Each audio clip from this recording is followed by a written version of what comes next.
Mes chers compatriotes, la France est endeuillée, frappée par un terrible attentat perpétré en plein cœur de Paris, dans les locaux de Charlie Hebdo. Notre pays n'avait connu telle barbarie depuis des décennies. La nation est unie pour condamner cet attentat odieux et s'associer à la douleur des familles. La nation est unie pour dire son attachement viscéral à la liberté d'information et à la liberté de la presse qui était évidemment visée. Mais la nation est aussi unie pour dire que nous, Français, quelles que soient nos origines, nous n'accepterons pas que soit attenté à nos vies et à nos libertés, car c'est leur objectif, mettre en danger nos vies et nos libertés. Mais nous avons assez de lucidité pour savoir que ces attentats qui frappent notre pays ne sont pas la conséquence de la fatalité. Ils sont le fait d'hommes, parfois aguerris, entraînés. Ils sont le fait d'une idéologie meurtrière qui fait en ce moment même des milliers de morts dans le monde. L'objectif assumé de ces actes barbares est de terroriser, de paralyser par la peur pour soumettre ou censurer. Et incontestablement, après cet acte ayant traumatisé la nation tout entière, la peur est là.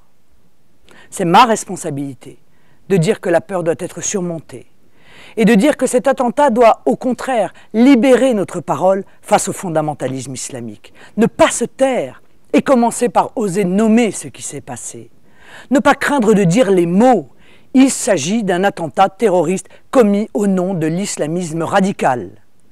Le temps du déni, de l'hypocrisie n'est plus possible. Le refus absolu du fondamentalisme islamique doit être proclamé haut et fort par quiconque tient la vie et la liberté pour les valeurs les plus précieuses. Regarder les choses en face, ce sera prendre le chemin d'une action efficace et protectrice. Pourquoi en est-on arrivé là ?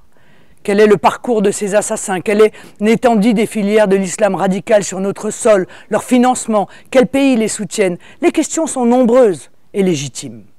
Ce débat doit avoir lieu. Rien ne doit l'entraver. Poser les bonnes questions et y apporter des réponses franches et claires. Mettre en œuvre les moyens pour protéger notre pays et nos compatriotes, c'est un droit pour tous les citoyens, mais c'est surtout un devoir pour tous les politiques.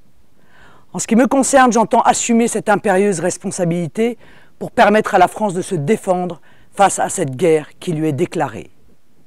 Enfin, je tiens à souligner que personne ne souhaite qu'une confusion soit effectuée entre nos compatriotes musulmans attachés à notre nation et à ses valeurs et ceux qui croient pouvoir tuer au nom de l'islam. Mais cet évident refus de l'amalgame ne doit pas être non plus l'excuse de l'inertie ou du déni. Ce serait le pire service à rendre aux Français, quel qu'il soit.